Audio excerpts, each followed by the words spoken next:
on partage tous une vision, une même vision de grand territoire, vision et expérience, pratiquement tous. Tous les membres ont travaillé travaillent sur des grands territoires. La deuxième, c'est qu'à l'intérieur de cette vision partagée, on pense que c'est très important de penser les différentes échelles en même temps. C'est-à-dire ce n'est pas du top-down lentement vers le bas et vers des projets concrets, mais il faut penser les projets concrets, l'échelle réelle, l'échelle du territoire, ce qu'il y a sur place, en même temps avec des concepts qui concernent l'ensemble du territoire.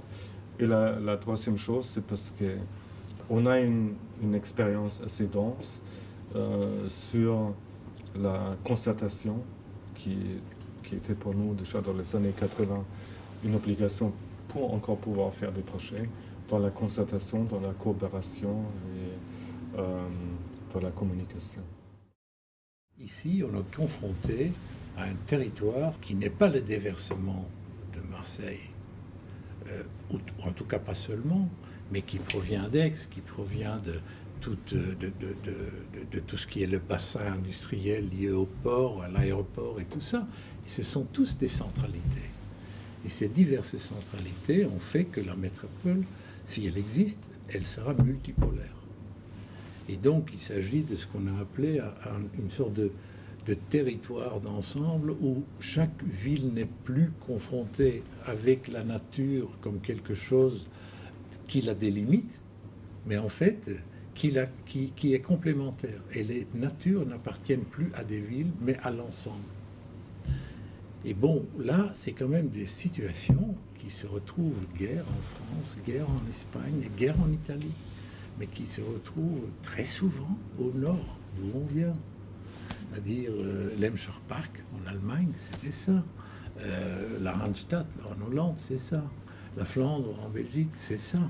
Et donc, nous, on voudrait bien tester les hypothèses, les expériences qu'on a eues dans ce contexte, en acceptant cette multipolarité et en faisant que ce soit un atout, plus que quelque chose qui est un peu spécifique à Marseille, Aix.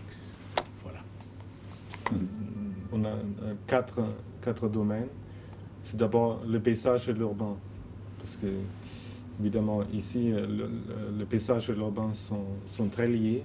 Alors d'abord dans les paysages on observe d'un côté une extrême richesse des topographies dans une concentration je crois qu'il y a très rare dans le monde pour un espace métropolitain. Ici les paysages avec leur topographie spécifique sont au milieu même d'un espace urbain qui, comme des rubans, qui entourent ces différents espaces et qui fait qu'il y a une proximité, une espèce de vis-à-vis entre d'un côté ville, entre urbain, et de l'autre côté des paysages qui sont très différentes, à Marseille, à Aix, dans le Luberon, et en même temps ils constituent un seul espace.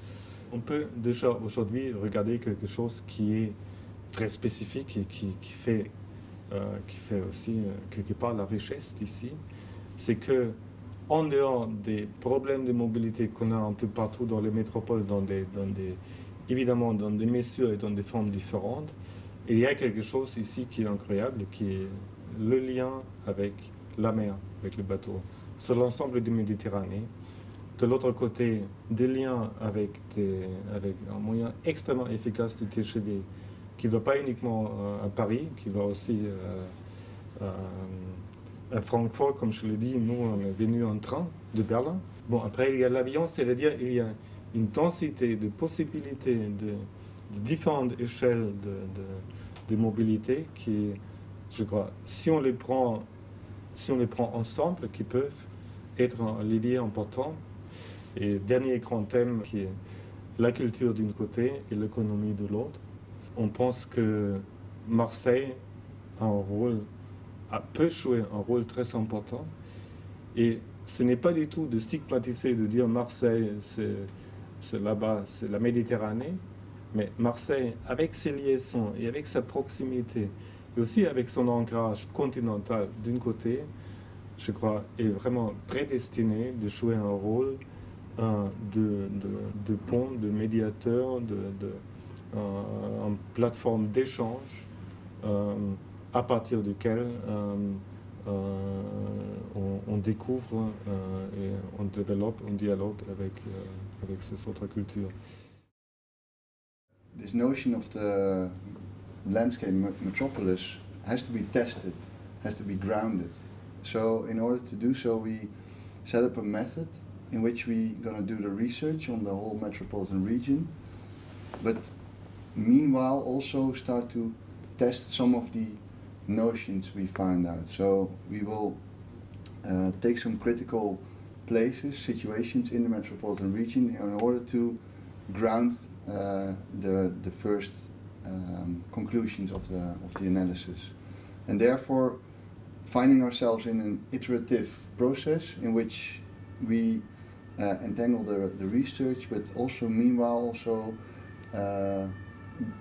participate with local people, institutions, in order to infuse the vision, and therefore not waiting before the vision is ended, the master plan is finished. No, already start executing the ideas and testing these ideas. And this will be a fundamental process in order to get the notion of a landscape metropolis not only in the heads of planners, but in the notion of citizens and people using the metropolitan region. Nous croyons qu'un projet à la grande échelle ne peut pas se faire seul, sans des projets à l'échelle plus réduite, mais aussi des projets qui soient appropriables, aussi en termes de temps. On n'est pas seulement sur des visions, bien sûr, on doit donner une vision à 20 ans, mais on est aussi sur des échelles de temps et de projets qui doivent être appropriables par la sphère civile, mais aussi par les élus de la métropole. Et ça, on en a conscience, et dans notre équipe, on fera ce va-et-vient entre la grande vision et les projets plus concrets et plus appropriables de manière permanente tout au long des 8 mois et demi à venir.